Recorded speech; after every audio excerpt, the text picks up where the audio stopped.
दोस्तों, पहले चरण का मतदान खत्म हो गया। पहले चरण में देश में 102 लोकसभा सीटों पर वोटिंग हुई, जबकि उत्तर प्रदेश की 8 सीटों पर वोटिंग हुई।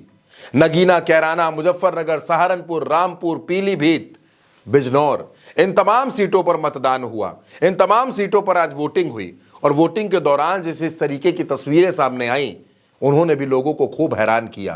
वोटर्स किस कदर नाराज हैं, वोटर्स ने किस कदर नाराजगी के साथ अपना वोट डाला है, वो भी देखने को मिला। कुछ वोटर्स तो ऐसे रहे जिन्होंने खुला ऐलान करके ये बता दिया कि वो भारतीय जनता पार्टी को वोट नहीं देने जा रहे हैं। अब दोस्तों, जो सर्वे आ रहे हैं वोटिंग के बाद, इस वोटिंग के पैटर्न को समझकर जो मतदान प्रतिशत आया उसका आकलन करने के बाद जो रिपोर्ट्स आ रही हैं, दैनिक भास्कर ने भी एक सर्वे किया।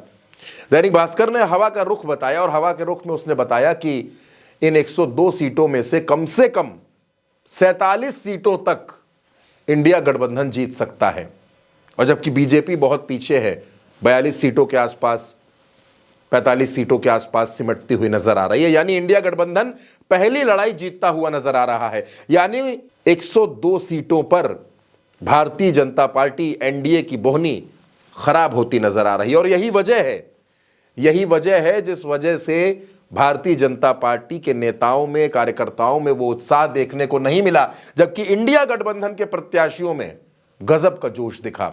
सहारनपुर की अगर बात कर ले तो सहारनपुर में इमरान मसूद इंडिया गठबंधन के प्रत्याशी हैं और उन्होंने खुलकर बात कही कि वो शुक्रगुजार है क्षत्रिय समाज के, जो उन्होंने अपना वचन निभा दिया। सुनिए इमरान मसूद क्या कुछ कह रहे हैं। कहाँ त्रिकोण दिखाई दे रहा है, यहाँ तो सीधा मुकाबला है, और मुकाबला भी नहीं है। किसके साथ? हम लोग बहुत आगे हैं। देखिए, हमारे और भाजपा के बीच में पूरे देश के अंदर है, इंडिया वर्सेज एनडीए पूरे देश में चल रहा है।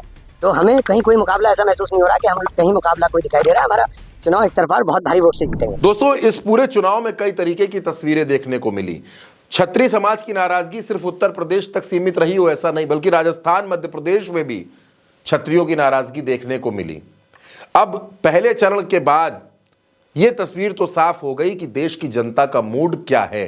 पहले चरण के बाद यह तस्वीर भी साफ हो गई कि मुस्लिम वोट जो है वो इंडिया गठबंधन के साथ एकजुट नजर आ रहा है। और पहले चरण के इस मतदान के बाद यह भी साफ हो गया कि अगले जो चरण हैं, चाहे वो दूसरा चरण हो, चाहे वो तीसरा चरण हो, वो सारे चरण भारतीय जनता पार्टी और एनडीए के लिए चुनौतीपूर्ण हैं। वहां मुकाबला दिलचस्प होगा, क्योंकि पहले चरण का जो मैसेज जाएगा बाकी सीटों पर, वो भारतीय जनता पार्टी को नुकसान करेगा। और ये सर्वे बता रहे हैं कि इंडिया गठबंधन मजबूत स्थिति में है, मजबूती से मुकाबला कर रहा है, और लोग महंगाई, बेरोजगारी, अग्निवीर, इन तमाम मुद्दों को भी जहन में रखकर वोट करने के लिए बूथ तक जा रहे हैं।